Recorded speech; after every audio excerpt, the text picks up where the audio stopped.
Hey guys, welcome back to my channel. So today I'm going to show you how I created this eye look right here. It's going to be a very short but sweet video. My son Hunter decided to, here he is, he decided he wanted to, come say hi! Hey! Don't mind my hair, I still need to put it up and letting it air dry.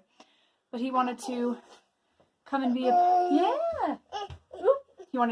come be a part of the video while I was filming, so I made it very short but sweet. I just showed you guys how I did the eyeshadow, and then I showed you that I applied the white liner, and then afterwards when I was off camera I applied the black liner and then the mascara.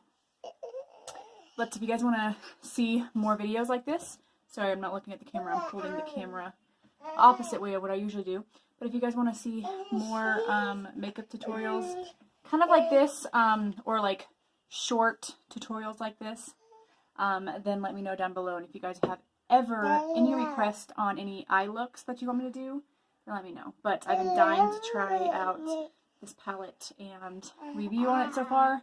It's amazing and I love it. Okay, hope you guys enjoy it. Can you say bye? Bye.